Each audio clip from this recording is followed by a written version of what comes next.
Alo, Trà Vinh xin chào các bạn. Hôm nay thì mình chia sẻ cái món bánh ăn vặt nè, cực kỳ giòn luôn á. Bên trong thì nó xốp xốp, được kết hợp từ khoai tây béo béo thơm thơm nữa. Làm bánh này thì nhà có trẻ nhỏ thì mê khỏi chê luôn. Bây giờ mời các bạn mình cùng vào bếp để thực hiện món bánh ngon này luôn ha. Đầu tiên là mình dùng 300g bột mì đa dụng hay là 2 chén á. Bên đây là mình có 2 củ khoai tây này là mình đã hấp chín rồi nè. Hấp chút xíu là nó chín mềm mà. Các bạn sắc nhỏ nhỏ mình hấp nó cũng nhanh chín dữ lắm. Tiếp theo là mình có mè trắng ha, thêm tí xíu muối nữa nè. Bên đây là 100g đường. Rồi sẽ tán mịn cái phần khoai tây ra. Khoai tây này các bạn làm cho nó nhanh tay á, tại vì nó còn nóng thì mình tán nó dễ lắm. Khoai tây thì nó có tinh bột nhiều, kết hợp ở trong cái phần bột mì nữa, nó tạo thêm cái độ giòn xốp và mình ăn vào nó cũng béo béo ngon nữa. Khoai tây thì mình thấy ngon hơn so với khoai lang. Rồi bây giờ tán nó mịn xong rồi nè. Rồi bây giờ mình sẽ cho đường vô luôn ha.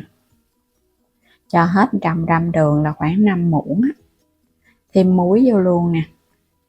Trộn đều lên cái khoai nó còn đang ấm nóng á, mình trộn nhanh tay thì đường nó sẽ tan.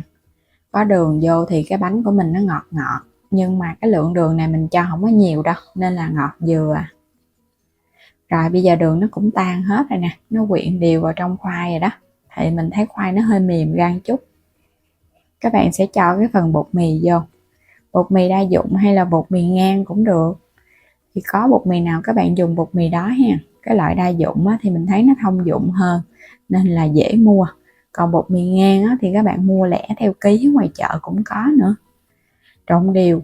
Bột mì thì mình thấy kết hợp mình chiên lên nó sẽ giòn.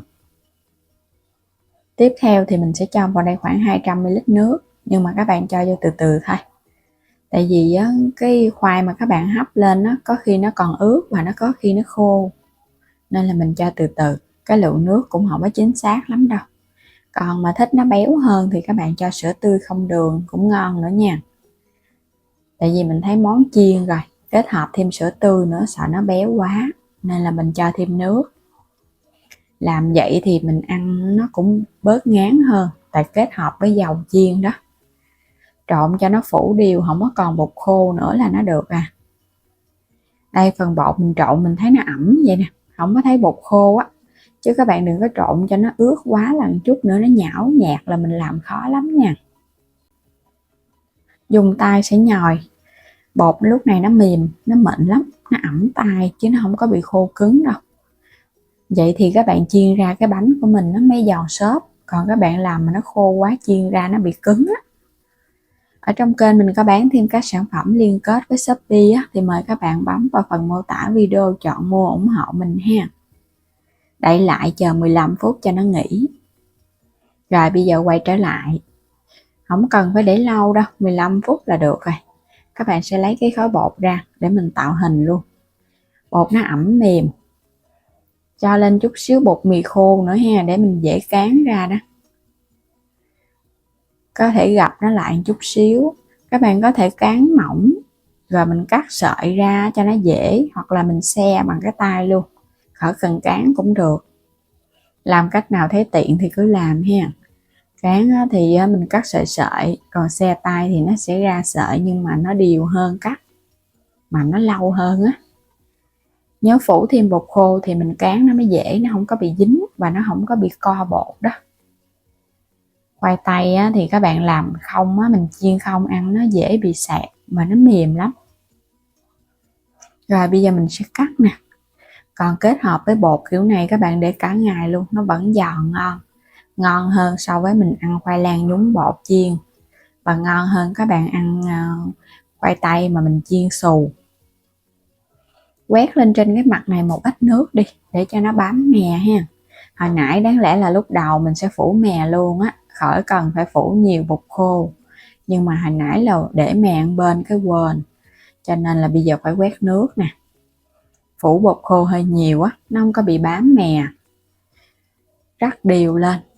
Có thể mình rắc mè hai mặt bột luôn cũng được, hoặc là các bạn rắc một mặt cũng được ha. Rồi mình phải phủ bột khô lên, không có bột khô là nó dính lắm. Sẽ cắt sợi. Cắt cũng hơi lớn chút nha, chứ đừng có nhỏ quá khó chiên lắm á. Mình cắt ra cho nó dài dài vậy nè. Chút chiên nó còn nở ra cái nữa là nó vừa, cái cọng khoai tây của mình nó sẽ lớn, giống như là mình làm bánh que vậy đó. Đây, mình phủ thêm bột để cho nó rời ra từng cọng ha, chút nữa lấy chiên nó dễ, nó không có bị dính chùm lại. Mình làm cho nó hơi dài dài thì mình chiên ra nó mới đẹp. Rồi, bây giờ bắt chảo dầu lên, các bạn sẽ lấy cái phần bột này mình đem chiên nè. Dầu vừa sôi nhẹ thôi là các bạn thả bột vô chiên, không có cần phải sôi nhiều quá ha. Để ở mức lửa trung bình để cho bánh của mình nó chín giòn. Đừng có để lửa áp quá, cái phần mè ở bên ngoài nó dễ bị khét và bên trong bánh nó chưa có giòn đều. Bánh có bột mì thì mình chiên nó cũng hơi lâu hơn chút xíu để cho nó giòn đều. Lúc này thì mình thấy cái cọng bánh nó cứng rồi nè, các bạn xay á, mình thấy nó cứng tay rồi, cho nó vàng chút nữa. Đây, vậy là được rồi ha, nó giòn rồi đó, nó vàng vừa mắt mình đó là mình thấy cái bánh nó được ăn ngon rồi. Đừng có để mà nó vàng quá là nó cứng, mà còn nó hơi trắng á, thì nó sẽ hơi mềm. Kiểu này á, là mình để cả ngày nó vẫn giòn luôn nè. Bớt lên rồi cái để qua bên cho nó ráo phần dầu, hoặc là các bạn cho vào miếng giấy thấm dầu để nó hút bớt cái phần dầu thừa ở trong bánh, thì các bạn để cả ngày nó không có bị mềm. Bánh càng ráo dầu thì mình ăn nó không có ngấy nè, và cái độ giòn nó được lâu nữa. Một món ăn vặt siêu đơn giản, chỉ với 2 củ khoai tây, 2 chén bột là mình đã có món bánh ngon rồi, cùng với chút xíu đường cho nó ngọt ngọt nữa. 3 nguyên liệu đơn giản mà ăn cực kỳ ngon luôn á. Mình làm ra nguyên một dĩa lớn chản luôn. Làm sẵn vậy nè, các bạn cho vào trong bọc á, mình buộc kín lại, mình ăn được vài ngày luôn ha, nó vẫn giòn ngon mà nó thơm nữa.